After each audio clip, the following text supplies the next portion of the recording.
जय हिंद, नमस्कार साथियों, कैसे हैं? आई होप आप अच्छे होंगे। तो आपका स्वागत है आपके यूट्यूब चैनल एग्जाम गुरु सुधांशु में। तो आज हमारी मैथ की तीसरी क्लास है और आज हम पढ़ेंगे नंबर सिस्टम क्लासिफिकेशन के हमारे जो सवाल हैं। ठीक है, कुछ हमने छोटी बात जान ली थी और आज हम बढ़ेंगे अपने सवालों की ओर। देखिएगा, छोटे छोटे से सवाल हैं, सवालों की ओर बढ़ेंगे। पहला सवाल है, प्रथम 5 पूर्ण संख्याओं का गुणनफल क्या होता है? संख्याओं का गुणनफल है। ठीक है, प्रथम 5 पूर्ण संख्या का गुणनफल पूछा। ठीक है, प्रथम 5। देखिएगा आपके पास ऑप्शन क्या है? 10, ठीक है, 0, 120 और -120। तो प्रथम 5 की बात हुई है ना, प्रथम 5 की बात हुई है। प्रथम 5 पूर्ण संख्या। अच्छा, पूर्ण संख्या कौन कौन सी होती है जो मैंने आपको बताई थी? ठीक है, पूर्ण संख्या में से क्या 10 आ सकता है? नहीं आएगा। क्या 120 आ सकता है? नहीं आएगा। क्या -120 आ सकता है? नहीं आएगा। आप देखोगे, जैसे मैंने 5 ले ली पूर्ण संख्या, 1 2 3 4 5। ठीक है, कहाँ से स्टार्ट होते हैं? 0 से।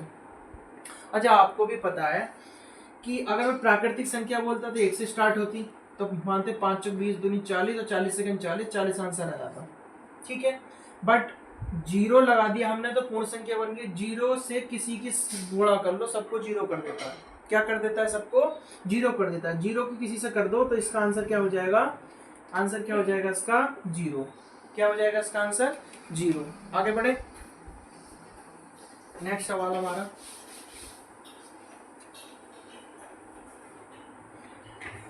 दो क्रमागत मानी क्रम से, दो क्रमागत प्राकृतिक संख्या सदैव क्या होती है? संख्या सदैव क्या होती है? संख्या सदैव क्या होती है? ठीक है, संख्या सदैव क्या होती है? 1 मिनट। हेलो भैया, घर पे ही हो क्या? आ जाओ उधर, आ जाओ। हाँ, आ जाओ। ठीक है, तो हम आगे बढ़ेंगे सवाल की ओर अपने। अच्छा देखो, दो क्रमागत प्राकृतिक संख्या की बात है। मैं नहीं चाहता आपको 4 ऑप्शन रखूं, 5 ऑप्शन रखूं। पहले मैं बेसिकली समझा रहा हूँ, जब हमारे बड़े क्वेश्चन आएंगे तो हम और आगे बढ़ेंगे। ठीक है, फिलहाल मैं इन छोटे छोटे क्वेश्चनों से बेसिक बताना चाह रहा हूँ आपको। कैसे? तो दो क्रमागत संख्या है, मैंने 1 ले ली, 2 ले ली। क्या 1 2 एक संख्या से कट सकती है ना? इनका जाहिर सी बात है। आप इतना देखो, क्या इन दोनों का एस से पे की आ रहा है ना, एस से पे का आ रहा है। ऐसी मैंने क्रमागत संख्या ले ली 2, 3, देखो 4, 5। क्या मैंने कहा? क्रमागत संख्या, अगली संख्या, जैसे मुझसे आगे, मुझसे बड़ा खड़ा हो, 4 से आगे 5 खड़ा हो, 5 से आगे 6 खड़ा हो। ठीक है, तो वो क्या होती है? क्रमागत संख्या होती है। और जिनका एस से पे होता है तो वो क्या होती है? कोपराएं। जैसे क्या बोलते हैं? असहभाज्य संख्या, सहभाज्य संख्या। ठीक है, तो दो क्रमागत प्राकृतिक संख्या सदैव क्या होती हैं? असहभाज्य संख्या होती है। कैसी होती है? असहभाज्य संख्या होती है। ठीक है, आगे बढ़े हम।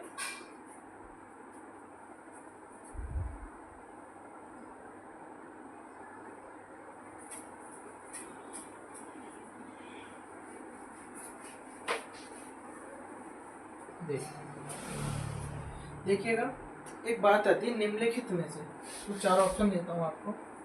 निम्नलिखित में से कौन सा सही नहीं है? कौन सा सही नहीं है? ठीक है, कौन सा सही नहीं है? आपके पास पहला ऑप्शन आया, एक ना तो अभाज्य है और ना ही भाज्य है। एक ना तो भाज्य, एक ना तो भाज्य और ना अभाज्य। ये बात सही है, और ना अभाज्य। क्योंकि देखो भैया, एक जो है ना, एक का तो कोई महत्व भी नहीं है, 2 से स्टार्ट होती है ना। वैसे होती है 2 से बात कि एक भाज्य है, एक भाज्य होती है। एक ने बोला एक ना तो भाज्य होती है और अभाज्य भी होती है। ठीक है, अभाज्य होती है, ऐसा तो है। देखो खुली बात। अब बात हुई 0 ना तो धनात्मक है ना ही ऋणात्मक, क्योंकि एक ऑप्शन है आपको 0 ना तो धनात्मक है और ना ऋणात्मक है। लेकिन 0 क्या है? एक पूर्ण संख्या है, पूर्णांक है, तो वो धनात्मक और ऋणात्मक तो बोल नहीं सकते कि दूसरा चीज गलत हो गई। अब बात आती है तीसरी। अब तीसरी क्या लेते हैं हम? P और Q सम क्या दोनों को ने क्या करते हैं? गुणा करते हैं। ठीक है, गुणा करते हैं पी और क्यू को। अब सम संख्या तो हमेशा सम ही थोड़ी आएंगी, ऐसा भी तो पॉसिबल थोड़ी है। इधर मैं 2 ले लूँ, इधर 5 ले लूँ, 10 आ रही है। इधर 3 ले लूँ, इधर 4 ले लूँ तो 12 आ रही है। ऐसा पॉसिबल हो सकता है? तो ये चीज़ बात करिए इसमें, ठीक है। आगे बढ़े हैं तो हमेशा सम संख्या ही आती है, ठीक।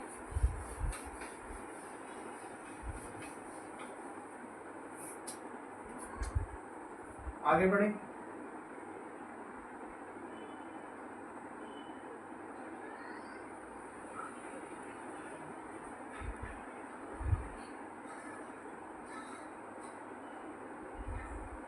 देखिएगा, बस ये छोटी सी बात बताई थी। अब हम जानेंगे स्थानीय मान और जातीय मान क्या होते हैं। देखो ये है स्थानीय मान, ठीक है, और ये है जातीय मान, जिसे बोलते हैं अंकित मान भी, ठीक है। जातीय मान और क्या बोल सकते हैं, अंकित मान, ठीक है। क्या बोल सकते हैं उसे, अंकित मान भी, ठीक है। क्या बोल सकते हैं, अंकित मान, ठीक। अच्छा, जातीय मान मैंने क्वेश्चन लिखा 2473, 2473। देखो स्थान का मतलब होता है कि स्थान बदल जाता है, लेकिन जाति किसी की नहीं बदलती, ना अंकित किसी का नहीं बदलता, ठीक है। भाई जाति तो क्या, आज तुम हिंदू हो तो मुस्लिम थोड़ी बन जाओगे, जाति कभी नहीं बदलती, इसलिए स्थान बदल जाता है। देखो 3 है तो 3 ऐसी रहेगा। 7 का क्या हो जाएगा, 7 के आगे कितनी संख्या है, उतने जीरो लगा दो। ऐसी 4 है, 4 के आगे कितनी संख्या है, 2, तो उतने जीरो लगा दो। ऐसी 2 है, 2 के आगे कितनी संख्या है, 3 संख्या है, तो 3 जीरो लगा दो, ठीक है। अब ऐसी जातीय मान की बात आती है। जातीय मान मैंने ले लिया 2473। तो आपसे कोई पूछेगा 3 का जातीय मान और अंकित मान, 3 ही रहेगा। 7 का पूछेगा तो 7 ही रहेगा। 4 का पूछेगा तो 4 ही रहेगा। 2 का पूछेगा तो 2 ही रहेगा, ठीक है। इसलिए जातीय मान और अंकित मान कभी नहीं बदलते, ठीक है ना, कभी नहीं बदलते, ठीक है। ये बात आई समझ में। बाकी इनसे रिलेटिव क्वेश्चन हम कल करेंगे नेक्स्ट वीडियो में अपने। आज के लिए बस इतना ही था। बाकी अगर आपको वीडियो पसंद आई है तो वीडियो में प्यार जरूर देना। जब तक के लिए जय हिंद।